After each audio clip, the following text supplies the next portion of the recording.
Hi everyone, welcome back to my channel and welcome back to my mini blog. বেশ কয়েকদিন of ছিলাম, but আবার শুরু করলাম। I will try to continue. Anyway, সকালবেলা ঘুম থেকে উঠে এই উঠোনটাতে হাঁটাহাঁটি করতে বেশ ভালো লাগে। এটা আমার বাড়ি নয়, তোমরা বুঝতেই পারছো আশা করি, কিন্তু সকালবেলা থেকে যেভাবে গরম তাতে বেশিক্ষণ থাকা যায় না।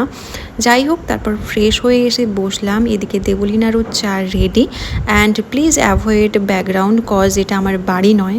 তারপর কলেজের জন্য একদম রেডি হয়ে বসে পড়লাম প্রি লাঞ্চে। আজকের মেনু ছিল লাঞ্চের ভাত, পটল তরকারি আর ডিমের কারি। আমাদের পিজির সামনে এরকম একটা ঝিল টাইপ বড় পুকুর আছে, ভীষণ সুন্দর হাওয়া দেয়। আর সাথে এই জঙ্গলে একা একা বেড়ে ওঠা এই গাছটার নাম জানি না, ফুলটার কালার এত সুন্দর ভাইব্রেন্ট, আমার জন্য তো ভীষণ সুদিং একটা কালার। কলেজে এসে পরপর দুটো ক্লাস কমপ্লিট করলাম। আর ভেতরে আজকে কারেন্ট অফ, তাই এত বেশি গরম।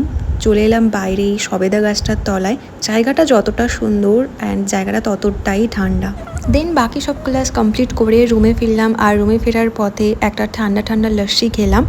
দেন একটা ছোট ন্যাপ নিয়ে বিকেলবেলা বেরিয়েছিলাম। ওই বললাম না, এই জায়গাটাতে ভীষণ ভালো হাওয়া দেয় আর সাথেই সানসেটটা। সন্ধেবেলার জন্য একটু টুকটাক বাজার করার ছিল, তো রুমে আসার পথে বাজারে গেছিলাম একটু।